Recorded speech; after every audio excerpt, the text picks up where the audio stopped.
All Hit Radio.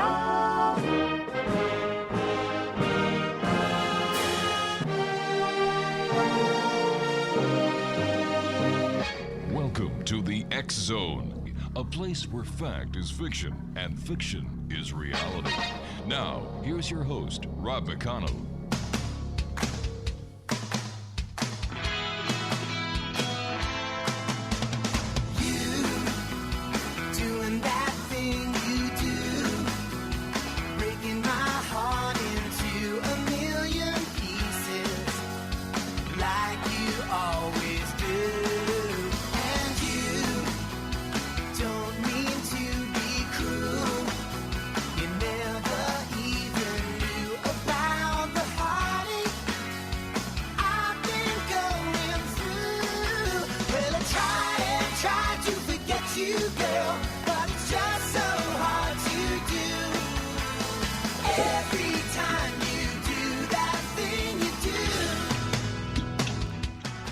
And welcome to the X Zone, everyone. I am Rob McConnell, and for the next 2 hours, I am your host. I am your guide as together we cross the time-space continuum to this place that I call the X Zone. It's a place where people dare to believe and dare to be heard. It's a place where fact is fiction and fiction is reality. And the X Zone comes to you Monday through Friday from 10 p.m. Eastern until midnight, right here on your hometown radio, Classic 1220, and streamed around the world on classic1220.ca. Exonation, my first guest tonight is Doug ELWELL. Now, by day, Doug ELWELL works in the field of information technology as a professional web developer. By night, Doug moonlights as a travel writer focusing on the mysterious and exotic travel destinations around the world, including such topics as ancient Ireland, giant sea serpents, and a variety of historical and mythological topics related to various exotic travel destinations around the world. Doug also talks and writes about Planet X. So joining me from the state of Illinois is Doug ELWELL. And Doug, welcome back to the X Zone. Great, Rob. Thanks for having me back. It's great having you back. Doug, for our listeners who may not know who you are, tell us a little bit more about yourself. I'm more of an independent researcher, travel writer. Also does mysterious type ancient mysteries. I also like astronomy, and especially Planet X, which is one of the more mysterious aspects of modern astronomy. Recently, back in the 1980s, I actually encountered the idea of Planet X when I was reading the books of Zecharia Sitchin, when I was researching the signs of Jesus' second coming. As a Christian, I was curious to see what those might be. When I read Matthew 24:30, and he talks about the sign of the Son of Man and the end of the age, I was like, what could that possibly be? So in my spare time, I was going to college down at Southern Illinois University. I actually used their very nice library, and they actually had a book in there by a man named Zecharia Sitchin called Planet X. There's actually called the 10th planet, or the 12th planet, actually. And I was researching various ideas about what the second coming, the sign of Jesus' second coming was, which sounded like some kind of a star or planet. And so I'd already looked into Christian literature about what it might be. I was assuming it might be similar to as the same as the Star of Bethlehem described in Matthew 2. And so I went ahead and did some research into the Star of Bethlehem and found that it came down to three different types of things as most likely what the Star of Bethlehem was. It was either a conjunction of planets, a supernova, or a comet. And so I looked at all three of those, and none of them really fit the criteria of the object described in Matthew 24:30. And so I cast further afield in my research. I had found this book by Zecharia Sitchin called The 12th Planet and read it. And even though I didn't necessarily agree with everything he said, his idea of the Planet X being intrinsic to ancient Near Eastern mythology, specifically the Sumerian Babylonian mythology, it made a lot of sense because the Bible was written in the same context. And also, it might be an answer to what this mysterious sign is, which it might be this mysterious Planet X, which comes and goes every few thousand years, showing up during major changes in Earth's history. The last time I suspect it showed up was the Star of Bethlehem around 0 AD, and the next time it'll show up to around 2000 BC or so as the sign of the Son of Man and the end of the age. Planet X played a lot of significance during the Mayan calendar, at the end of the Mayan calendar. And in your opinion, was there a direct connection between the end of the Mayan calendar and Planet X? It might be. I've never seen a direct correlation, but the end of the age, a lot of science seems to be pointing toward the end of the age as being during our time. For example, there was a Revelation 12 event where if you're familiar with Revelation 12, it's basically a sign of a woman in heaven who gives birth to a holy child, who she takes into the wilderness, and she's chased by this dragon-like creature, who most people believe is Satan. It actually says that in the chapter.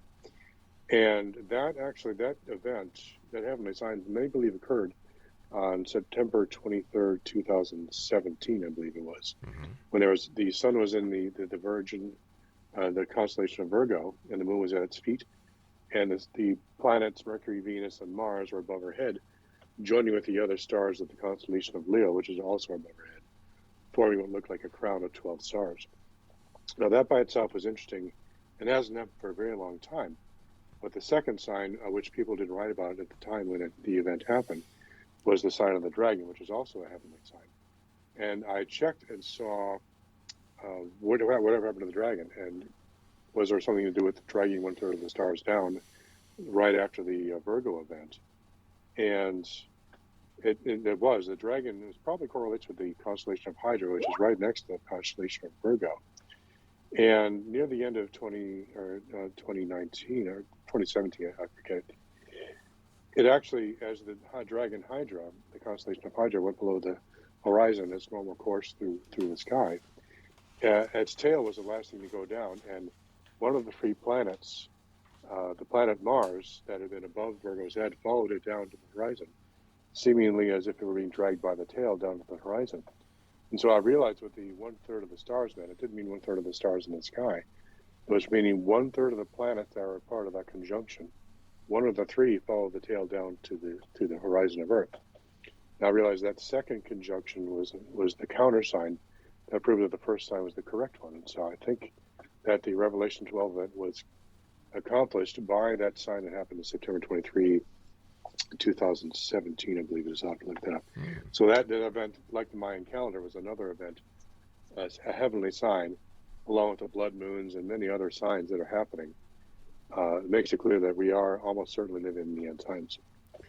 Now, there are those who think that Planet X is actually a spacecraft or another form of intelligence that is actually coming back here for other nefarious reasons. In your research, have you found anything that resembles those beliefs? Actually, there is, in Isaiah, it talks about how the Lord will return from the end of heaven with weapons of war to destroy the whole earth. Wow. And it sounds like there's not just Planet X coming back. It's actually maybe some kind of a space fleet, some kind of craft that can travel through the heavens. The Revelation, I think, chapter 19 says the armies of Christ return on horses. I think it's unlikely they're returning on horses. It must be talking about something that's more appropriate for space travel, because they appear actually in space. It says heaven, but heaven and space are basically kind of the same thing in a general way. And so what I think that you're talking about is it's not just a collection of, this Planet X is not just a machine or some kind of group of people. It's actually like a Death Star kind of situation with a huge space fleet, very similar to the Empire in Planet X, except in the Christian scenario, the good guys are the bad guys, and the bad guys are the good guys. Where's Planet X now? Planet X, I actually just watched a video on the IRAS satellite, which was in 1983, was an infrared satellite that was scanning the heavens, looking for Planet X or Planet X type objects, or really any objects that we hadn't been able to scan using regular telescopes. And it found a huge object in the direction of the constellation of Orion. And it is probably at least 5 to 10 times the mass of Earth, which many believe is the case because when the Voyager probe passed by the outer planets, Uranus and Neptune were all messed up as if they've been interacted with a very large planet that had passed nearby them at an angle to the ecliptic.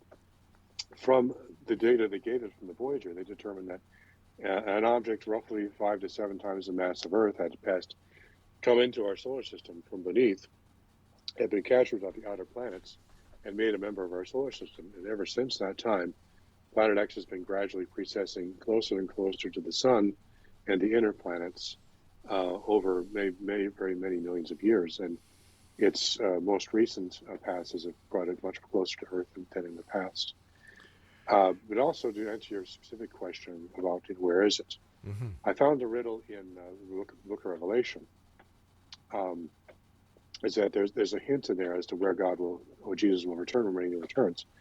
And this is when he appears, I think in chapter 2 or 3, that he appear among these lampstands, these 7 lampstands, which represent the 7 churches, which are in Asia Minor. The churches in Asia Minor are in northwestern Turkey and the far western side of it. And just off the coast of the area where the 7 churches are the Isle of Patmos, where Jesus actually appeared to John, the Revelator, who wrote the book of Revelation. And Jesus said, just as these churches are in heaven, they are corresponding to stars. The churches are on the earth, they correspond to stars on heaven. So I think what he was doing, he was making an equation as the stars in heaven are to the stars, the churches on earth. So my second coming will be similar to the Isle of Patmos. In other words, it'll be just west, just as the Isle of Patmos is just west of the churches off the coast of Turkey. So Jesus will appear just west of a constellation of stars that the churches are corresponding to. So these 7 churches have 7 stars in heaven that they correspond to. And I believe what they're talking about are the Hyades, which is a constellation or sub-constellation in the head of Taurus. There's the Hyades, which is 5 bright stars, and if you include the 2 horns, you have a total of 7. And in the ancient world, God was actually related to a bull. He was actually called the bull El in Canaanite mythology. And so I think what Jesus is saying is he will appear somewhere in just west of the face of Taurus, the constellation of Taurus, and which is very near Orion. And so I think that the astronomers might have gotten it right, that somewhere between Taurus and Orion, Planet X will return as the heavenly sign. And many astronomers have actually seen an application, an app you can buy for an iPad or an iPhone, that you can they actually have, I think it's Star Walk or something, that they actually have Planet X on their list of planets you can see, and they actually have it near the head of Taurus, just where I predicted it would be. All right. We have to take a commercial break shortly in about 1 minute and 10 seconds, Doug. Where can people buy your book? You can buy it on Amazon.com in both print and Kindle format. Go to planet-x.info. That's planet-x.info. Click on the big book, and it'll take you right to it. It's that simple. If you'd like to get a copy of this book, when we come back, more with our guest this hour, Doug Elwell. His website is DougElwellInc.com, and we'll both be back as the X Zone continues with yours truly, Rob McConnell, from our broadcast center and studios. Wow. Craig, what is going on over there? We'll be back on the other side of this commercial break as the X Zone continues with yours truly, Rob McConnell, and our guest, Doug Elwell, right here on your hometown radio, Classic 1220, and streamed around the world on classic1220.ca.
Welcome back to the X Zone on your hometown radio, Classic 1220, and streamed around the world on classic1220.ca. My guest this hour is Doug Elwell, and he is the author of Planet X, The Sign of the Son of Man and the End of the Age.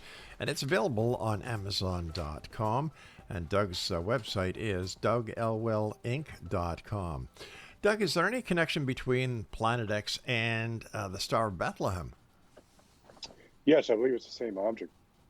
Planet X, if it is in our solar system, and I'm pretty sure it is, would have a very long period which is taken in and out of our solar system, similar to that of a long period comet.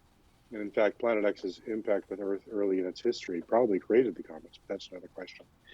The Star of Bethlehem was probably the most recent appearance of Planet X. Whenever it comes into our solar system, what it does is its perigee, which is the closest to the sun that it comes in its orbit. It passes through these asteroid belts were originally conflicted with the Earth. Earth, in my theory, actually formed where the asteroid belt is now and was moved to its current position closer to the sun. One way you can prove that is if you multiply the distance of Mercury times 2, or actually 1.91, you actually get the distance of Venus from the sun. If you multiply the distance of Venus from the sun, you get Mars. And if you multiply Mars times 2 or 1.91, you actually get the distance of the asteroid belt where I believe Earth originally formed. But it doesn't work if Earth is in its current position. The astronomer Johannes Bode came up with Bode's law to try to figure out where planets were farther on beyond Saturn. And he managed to find Uranus as a result of using his law based on his calculations, based on relative positioning of planets where the next ones might appear. But it's a very convoluted and kind of strange theorem. If you just multiply the distance of the planets on their way out by 2, you actually get the location of the next one. But that only works if Earth formed where the asteroid belt is now, not where it's currently located. And my theory is that one of Planet X's satellites, when it came into the solar system, it actually struck and pushed Earth into its current position. That explains why we have a planet and out of place based on the doubling hypothesis I suggested, but also have just a handful of rocks out in the middle of nowhere between Mars and Jupiter, not nearly enough to form a planet. And these rocks were not formed over time as the other planets were. They just appear to be a result of a cataclysm. And are also covered with water ice too, which also should not have happened. And all the indications point to a cataclysm around the area of the solar system in which the asteroids are only partially a remnants of that. The rest of it was moved close to the sun, part of the impact between Planet X's satellites and the Earth, ended up with the creation of the moon. It also responsible for the Earth's rapid rotation rate, its axial tilt, the comets and the asteroids and everything else. A lot of the anomalies in our solar system can be explained by the Planet X. And Planet X returns every 2,000 years to be spotted by mankind and was worshipped by the ancients, particularly the Sumerians, around 4000 BC, when it appeared at that time. And again, around 2000 BC, the Sumerians, near the end of their empire, saw their god Enlil appear in the sky, which was probably another appearance of Planet X. And they described it as hurling down a fiery spear, which destroyed ancient Sumer, struck near their major capital city of Ur 3, and wiped it all out. This was just after Abraham had left. And so around 2000 BC, you have the appearance of what sounds like a planet in the heavens, which is hurling asteroids all over the place. An additional 2,000 years later, you have an appearance of what's called the Star of Bethlehem, when Christ is born. And every time this event happens, God comes down on the earth. Jesus was born in 0 AD, 2,000 years earlier. Abraham was visited by God. 2,000 years before that, God is described as having come down amongst men and visited the Sumerians and other peoples. Every 2,000 years or so, you have a visitation of God and a star in the sky. In fact, the major, most important symbol of the Sumerian vocabulary in their alphabet is a symbol, an 8-rayed symbol, an 8-rayed star, what they call the Din Gir, or the An. This symbol, which resembles very closely the modern Star of Bethlehem 8-rayed symbol, which remains more or less unchanged for thousands of years, it symbolizes both star, heaven, and God. The symbol is so closely, the ideas are so closely tied together in the symbol of the star that they cannot be separated. And it's been that way since the beginning of mankind's history. If Planet X comes every 2,000 years, Doug, taking the birth of Christ at 0 AD, shouldn't it have been here in the year 2000? Around 2000, yeah. It is tearing a bit. And it's possible that the orbital path changes over time because it sometimes interacts with the outer planets and sometimes the inner planets, but mostly the outer. And it might be the orbital path was changed just enough so it's delayed. I see. And so, again, it's a speculation, but it does answer a lot of the questions about the creation, nativity, and second coming. What was this star that keeps appearing in the heavens that they worship as a god? And every time that comes in the Bible, God shows up and visits with mankind. Again, in the second heaven, it's actually 4 times. I count all the known appearances. Okay, so if Planet X is responsible for where we are right now and is responsible for life on Earth as we know it because of its placement in the solar system, its axis, its gravitational pull, and so on, it's coming back. And why is it coming back as prophesied in the end times? Yeah, because that's the next time it comes. That's the time of the end times will happen. So this is a question, more of a theological question. Depends on your point of view. I believe in what's called salvation history, that God is using covenants to gradually pin down Satan bit by bit so that his power is reduced and eventually eliminated. Every time you have a major covenant, like the covenant with Adam and Eve, the covenant with Noah, the covenant with Abraham, the covenant with Moses, and so forth, all the way down to the most recent covenant with Jesus. Every time God comes back, he has another covenant that he shares with mankind, which is another nail in the coffin of Satan's power. And there's 2 more comings. The next one will be the second coming of Christ, when he'll defeat Satan's forces on earth and throw him into the bottomless pit for 1,000 years. So that's the next nail in the coffin. And then the last one, he comes back when Satan rises again. He's actually released. He leads mankind to rebellion again and is put down for good. And so Planet X appears to be a part of that judgment and one of the major tools of defeating the dragon and his forces. It's basically like the Death Star in Star Wars. It's an undefeatable battle station. And so in the next time Satan goes by, Planet X will have to defeat its forces then. And then it's probably the same thing as described as the White Throne Judgment. That's probably describing the last return of Planet X before the final judgment of Earth. The Great White Throne is probably Planet X. It makes a lot of sense, and it corresponds with the Ancient of Days in the Book of Daniel with its great white flowing hair. Planet X in appearance has not 1 but 3 huge comet tails, which will look like streaming white hair coming from this great red head. And it'd be very interesting to see. It actually looks like God's head is floating through space. I think that's what it's going to kind of look like. And so when it comes back, you basically have this angry-looking planet with this huge white flowing hair coming right for you. It's a very intimidating sight, and the armies of the earth at the end times will be tested to their limits from fear of this planet. So when do you think Planet X will be visible by NASA's long-range space telescopes? I think it's been visible for the entire time, and they've been gradually moving us towards a footing that we will, those who will fight against the second coming will be giving a mark to help control them and prevent them from fleeing from this terrible apparition. And it says in the 6th seal that when God's throne appears in heaven, which I believe is the description of Planet X becoming visible from Earth to the naked eye, that's midway through the 7-year tribulation. Literally, all the generals and the kings and the mighty men will be asking the rocks to bury them underneath them, so they'll be hidden from the wrath of the Lamb on his throne. That's how intimidating it is, and that's still 3.5 years away at that point or so. And so the first half of the tribulation will be man fighting against man to enslave mankind under one banner, one powerful leader known as the Antichrist. And then that's when the action really happens, because the united earth will then make war against God himself and defend against that planet coming right for them.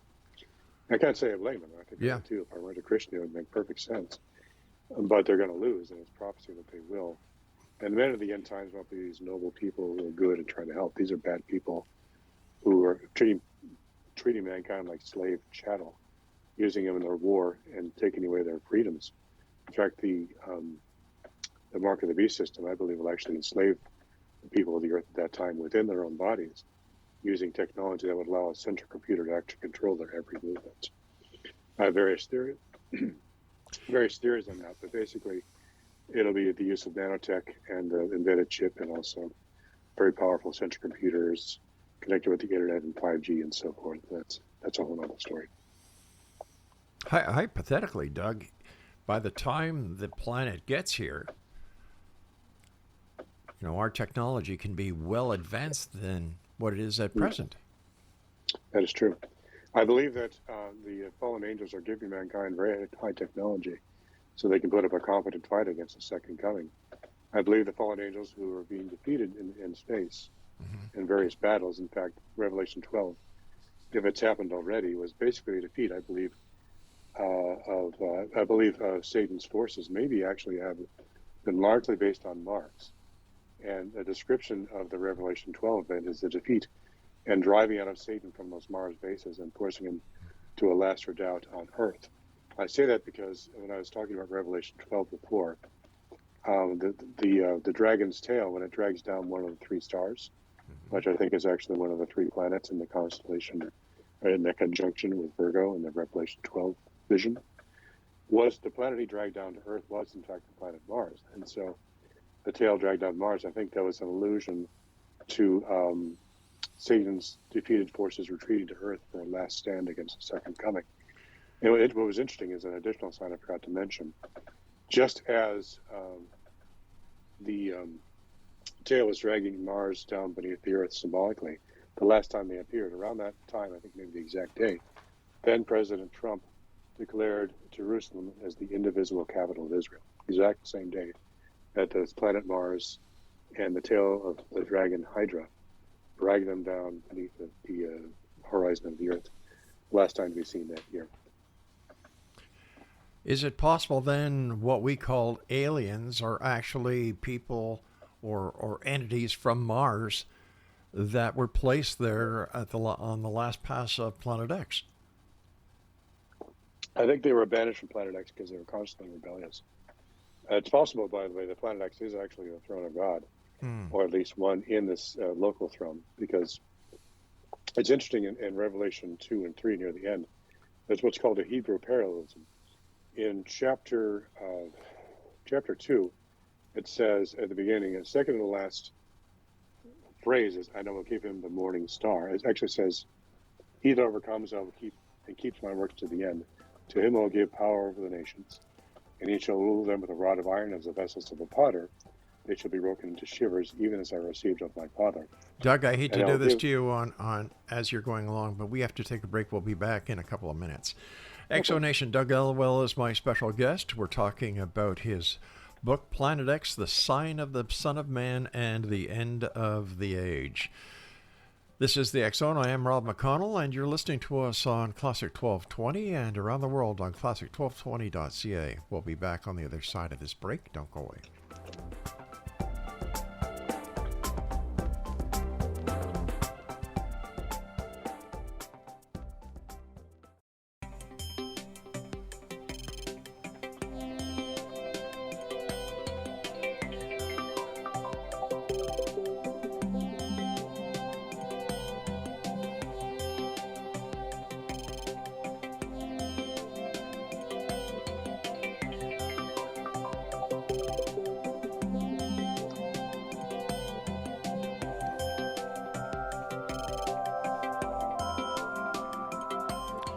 And welcome back, everyone. This is the X Zone. I'm Rob McConnell, coming to you from our broadcast center and studios in St. Catharines, Ontario, Canada. And you're listening to us on your hometown radio, Classic 1220, and streamed around the world on classic1220.ca. And if you'd like to send me an email, if you'd like to share some ideas that you have, or if there's a special guest you'd like to get on the show, just send the email to xzone, that's XZONE, at classic1220.ca. xzone at classic1220.ca. And for all the news on the X Zone radio show right here on Classic 1220, visit www.xzoneradio on classic1220.ca. Doug Elwell is my guest. His website is dougelwellinc.com. And we're talking about Doug's book, Planet X, The Sign of the Son of Man and the End of the Age. First of all, Doug, thanks very much for joining us. It's always so interesting to talk to you and hear about the interpretation that you give these signs. So can we say with some certainty that the fallen angels, or the Nephilim, do not come from hell or anywhere else, but are ancestors of those who were on Planet X? The Nephilim were bred by they were a race of giants that were bred by the fallen angels. The Book of Enoch talks about how 200 angels came down from heaven and intermarried with women and created giants. And these giant offspring, they gave not only great knowledge and wisdom, but also gifts of what we would call technology. And so they were using that technology, which was necessary to rule over the world. They were meant to be intermediaries between the fallen angels and mankind to help them rule the world through proxies. And so when the giants were created, they rampaged all over the world and conquered all the major peoples and many of the minor ones and set up royal dynasties over them that remain to this day. For example, the Gomerian giants that conquered south. The Gomerian giants were the descendants of Gomer, who was the first son of Japheth, son of Noah. That happened after the flood. Before the flood, the giants, the first one was actually Cain. And from the line of Cain came the giants before the flood. And during the time of Jared, many of the fallen angels are described as having come down as intermarrying with women. Jared was one of the patriarchs of the descendants of Seth, which was the holy line that went through to Noah, and through Noah to the post-flood world. Only Noah, his wife, his 3 sons, and their wives survived the flood, according to the Bible. And so we had a purified genome with no giant modifications that continued on to the post-flood world. But all the giants and all their works were totally destroyed with the flood, which was the purpose of the flood, because the giants had been genetically modified, so they were out of balance with God's nature. They had a tendency to be very aggressive and over-consumptive. They would cut down entire forests and not replant them.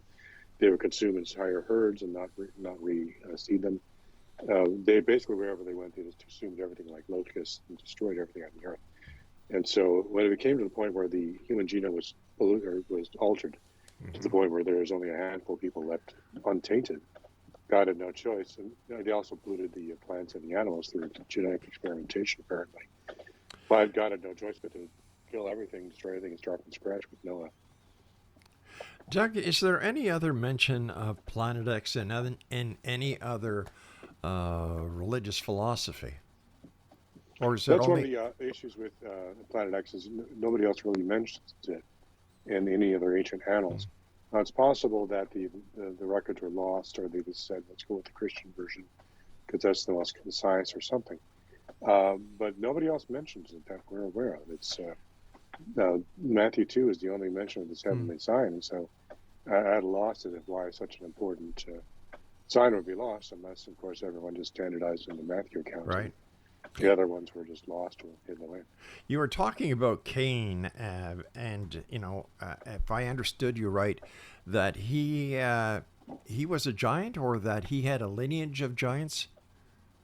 He was the first giant, in my opinion. He appears to have been the offspring of both Adam and Eve and Satan.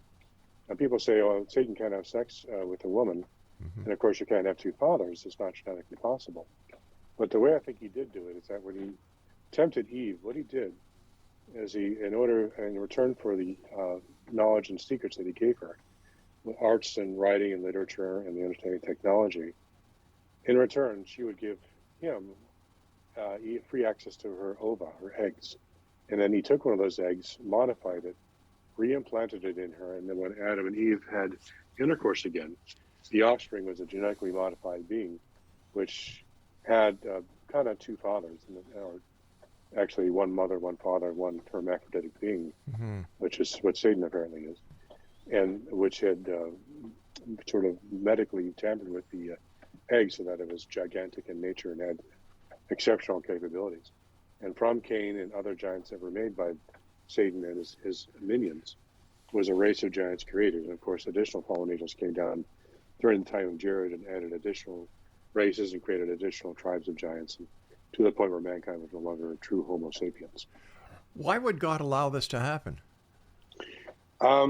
It's a question of the problem of evil. It's free will, and I think a lot of the reason God allows evil to happen is the main reason for the creation of the universe, or one of the main reasons, was to judge the fallen angels to see which ones would remain loyal and which ones would rebel. When given a choice to have free will and do what you want versus staying loyal to God and doing what it says, many of them chose to have free will, and this is what they did. They created their own kingdoms on earth by using the creation that God had created, modifying them to create races of their own.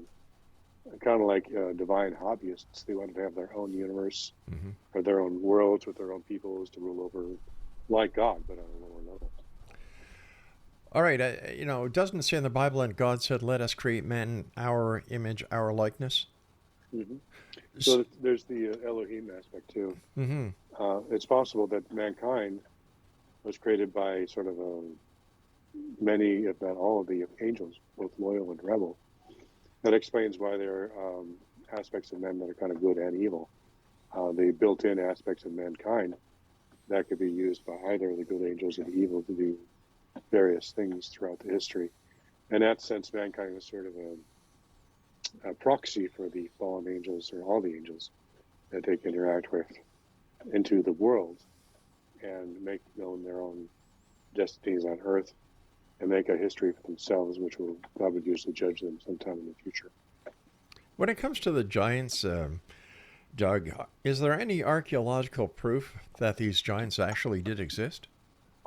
Yes, there have been a great deal and quite a few linguistic or written documentations, particularly in the Ohio Valley.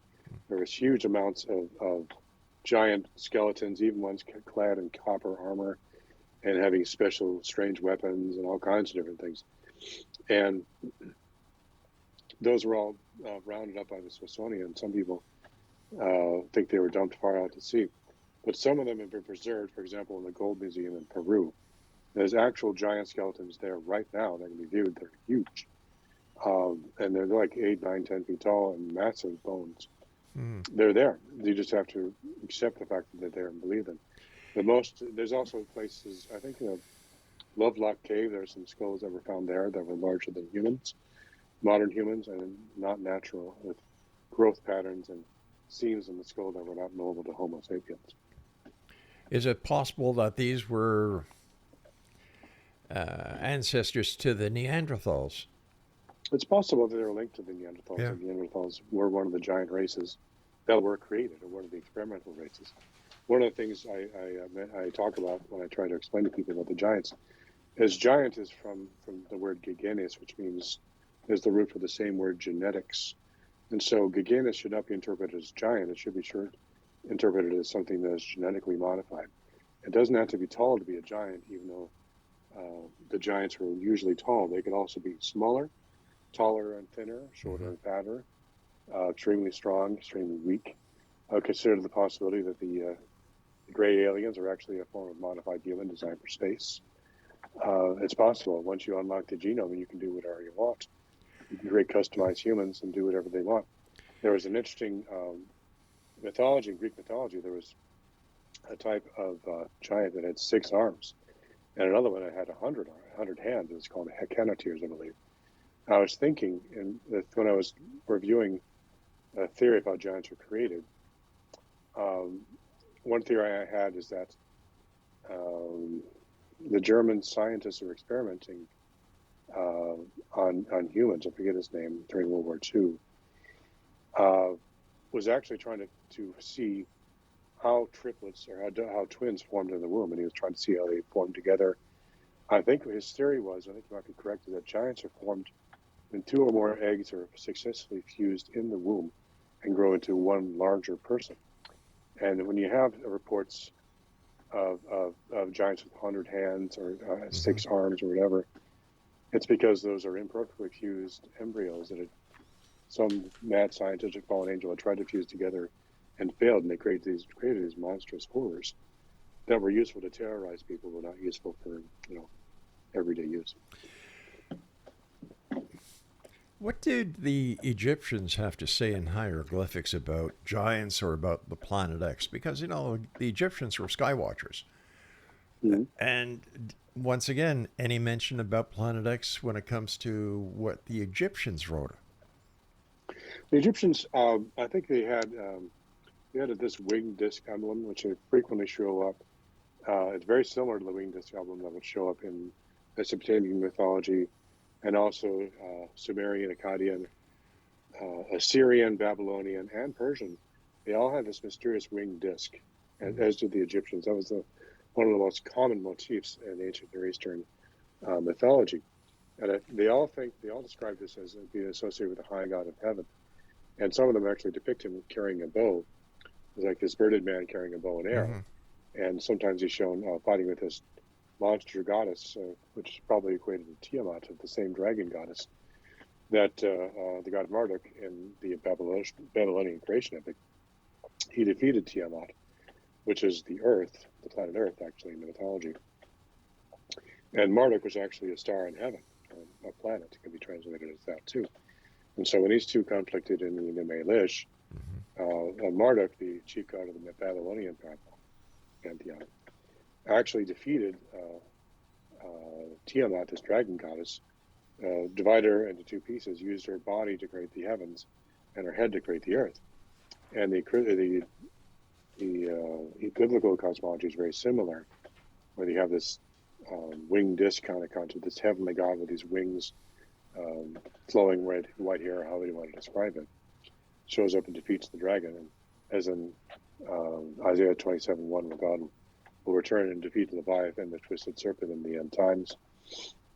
They're all fighting against this dragon. And also in Egyptian mythology, you have Re fighting against this serpent god called Apophis, who's constantly trying to devour the earth and destroy the gods' creation. And so these are symbolized by the wind disc as well. And so I think that Re is a combination of Egyptian mythology and a harkening back to Mesopotamian mythology. All right, Doug, we've got to take our final break, so please stand by. Exonation. Doug Elwell is our guest. DougElwellInc.com is his website, and we'll be back as we wrap up this hour here in the X Zone with yours truly, Rob McConnell, from our broadcast center in St. Catharines, Ontario, Canada, on your hometown radio, Classic 1220, and streamed on classic1220.ca. Still to come, one more hour of the X Zone on the other side of the news at the top of the hour. Don't go away, we'll be right back.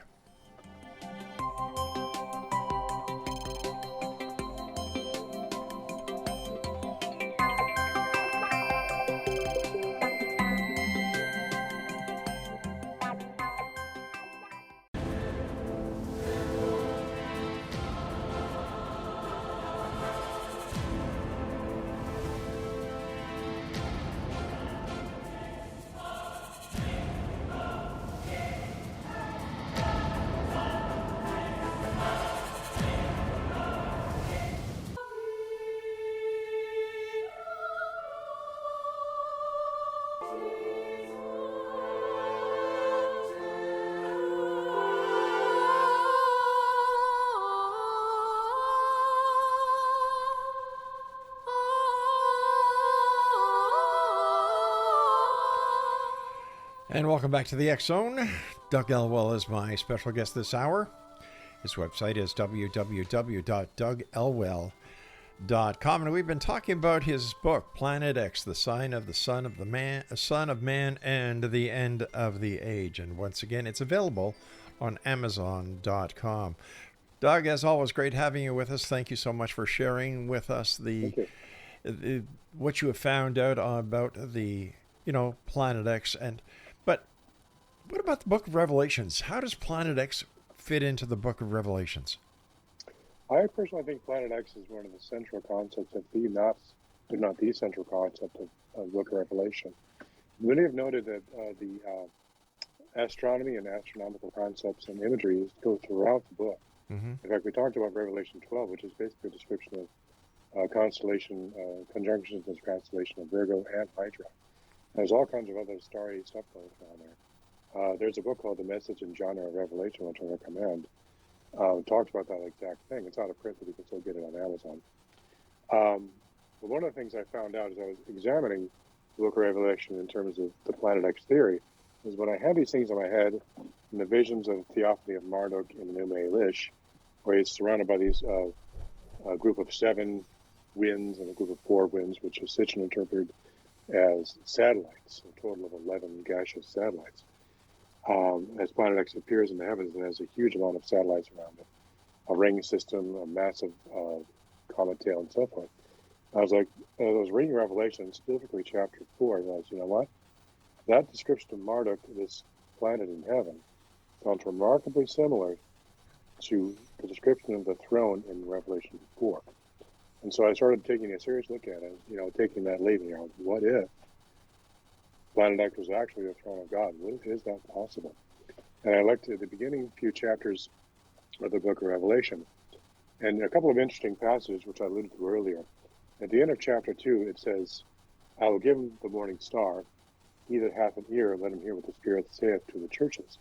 And in the very next verse, chapter 3, at the end, it says, to him that overcomes, I will grant to sit with me on my throne. He that hath an ear, let him hear what the Spirit saith to the churches. That is what's called a Hebrew parallelism, which is backed up by an identical verse right after it. In other words, what he's doing, he's paralleling the bright morning star with the throne of God in the end of chapters 2 and 3 of the book of Revelation. And he's saying, he that hath an ear, let him hear, saying, very important clue, read what I just said again and make the connection. So I did.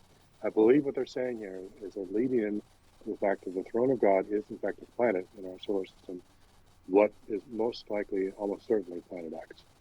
And I'll go through this. Part of the reason I believe that is at the very end, in chapter 20, there's a great white throne in heaven, which I believe is an additional appearance of Planet X. And then in the very next chapter, chapter 21, I saw a new heaven and a new earth, because the first heaven and earth were passed away. And so there's a great white throne in heaven, which is apparently a planet. And also the new earth means the old earth is gone, meaning a new planet has replaced the old planet, meaning probably Planet X is that new earth that's being created for us to live on, for humanity to live on. It's a new, much better place to live, a much more pure and a brand new place. Mm-hmm. Perfect. And so chapter 4 then goes into detail. If Planet X has not been seen, Doug, since 0 AD, that's 2,000 years ago. How can we rely on the reporting of such a significant celestial event in only one religious philosophy?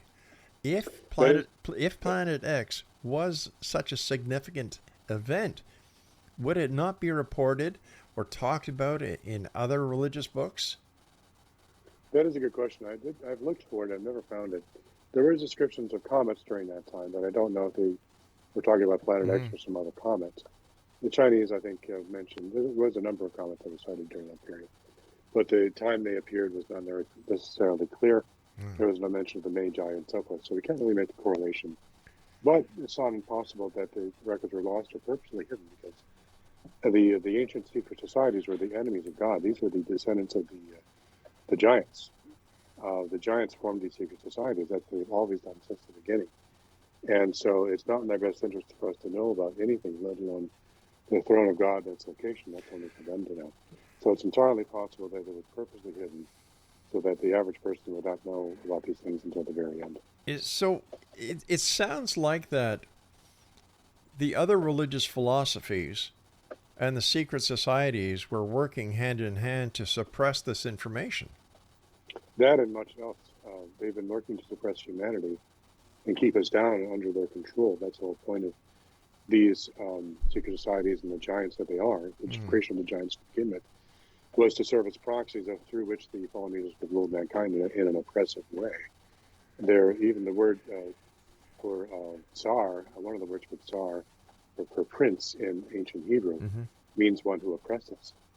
And so the Tsarim was what the fallen angels, princes were called, And another word for a prince is an oppressor. And it's also related to words that relate to what sound like ancient technology that they might have used to oppress mankind and still do to this day. And so the second coming will not just be a conquest of earth, it will be breaking of the oppressive yoke that the fallen angels have had over mankind this entire time, keeping us from our true potential. Even though we've been able to make substantial strides technologically, it might be that technology will be actually turned to enslave us.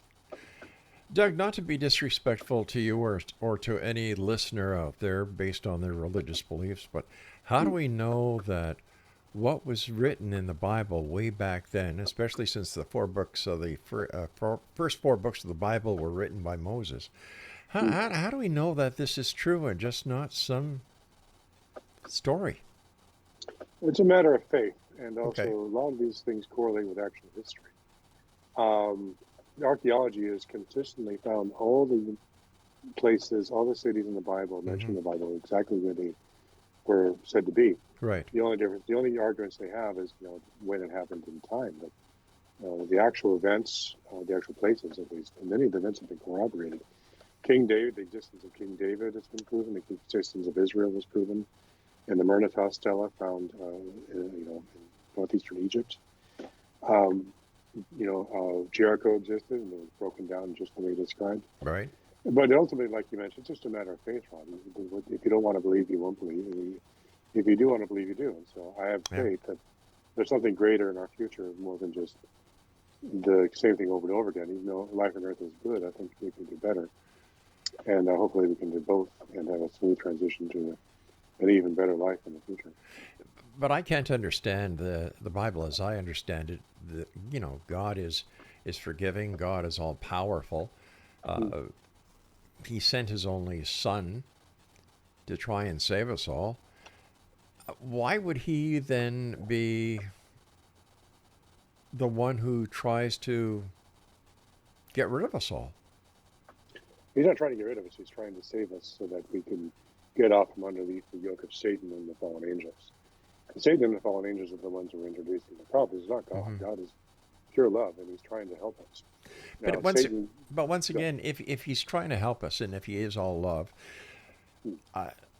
why didn't he step in and stop this like he did with Sodom and Gomorrah, like he did with the flood, the great flood, like he did with the 7 plagues in Egypt? Why is he letting this persist to such a point? These are all the activities of Satan. Now, he cannot. Satan is powerful enough so that he can create a situation where he can get away with stuff. But he was a very powerful angel, and he was able to create a reality where he could have control and cause a lot of problems. Oh, okay, but the reality that I'm talking about is written in the Bible was done by God, and if it wasn't done by God but by Satan, or because of his great power, that means that what is written in the Bible was not true. I think what was going on there is God was judging him, but how he judged him is he took away his protection, and he let Satan do whatever he wanted to do. But because mankind had rejected God, and so he left him alone and let Satan have his way, and that's when things really got bad. Okay, I'm a dad, I'm a granddad, I'm a great-granddad. My kids, my grandchildren have done things that are wrong. I don't give them free will to continue. What I do is I use love, logic, and care to show them the error of their ways. Under no circumstance would I annihilate a complete human race and only leave the people aboard an ark. It makes no sense to me. What if they weren't human? But it says in the Bible that we were created in his image, in his likeness. We were, yes, but these were modified humans who were not like Homo sapiens. They were highly destructive and very dangerous. When you say all the people left on Earth were giants except for a handful, that's because all the giants had killed all of them and maybe eaten them. These weren't nice people. Now. The reason the giants were killed off because they were a threat to civil order. Yes, but they had killed maybe millions and maybe billions of people. We don't know who they killed, and they were probably planning on attacking heaven as well. The implication was they were building technology in order to take on God himself. And that would have been such a destruction to heavenly order that God had no choice but to defend it himself and its holdings and prevent them from existing. But once again, More damage. it goes back to my question, Doug. Why did God let this happen? You don't. And if the human race was manipulated by the giants, and you know, the DNA and the genetics was modified, why did God let it happen? He had the power to stop it, but he didn't. There's a degree of free will. If we don't have a degree of free will, then we're not really alive and having a life of our own. The situation was set up so that people had the ability to make choices. Okay. And they made bad choices, and they ended up being judged because of it, because they were just becoming too dangerous. And so they had to be eliminated, because just like, for example, it's somebody's coming after you with a gun trying to shoot you and your family. Mm-hmm. I'm not going to speak for you, but it's possible you might try to shoot back in order to defend them. Oh, definitely. And so that is what God is doing. He's shooting back. In that scenario, we're saying, these giants, you're not going to get my family. I'm going to have to kill you. I'm sorry about that, but it's just the way it is. But he also took hostages using that same scenario, because I'm sure there weren't just giants on the planet at the time. Mm-hmm. He killed off everything, apparently. Yeah. They've been genetically modified and they were tradable. Things were out of balance and nothing was working anymore, and chaos would ensue. The nature was created to be orderly and well integrated, but the giants had modified to the point where it was no longer working and everything was just chaos. Doug, the time has come when you and I must say so long for tonight. I want to thank you so much for joining us, and let our listeners know how they can get your books, Doug. Thanks, Rob. They can go to planet-x.info to find a link to the Planet X book. I also have a book called Mysterious World Ireland, and another book called The Riddle of the Sphinx, both of which are available on Amazon.com. The Mysterious World Ireland is available in a print book, and The Riddle of the Sphinx is available as a Kindle book on Amazon.com. We'll have to have you back around St. Patrick's Day to talk about Ireland. Yeah, that'd be great. Thanks very much. Doug, take care of yourself. And once again, thanks very much for joining us. And I look forward to the next time we meet back here in the X Zone. Yeah. Thanks. Great conversation. Bye-bye, sir. X-Zone Nation, Doug Elwell has been my guest, DougElwellInc.com. And great topic.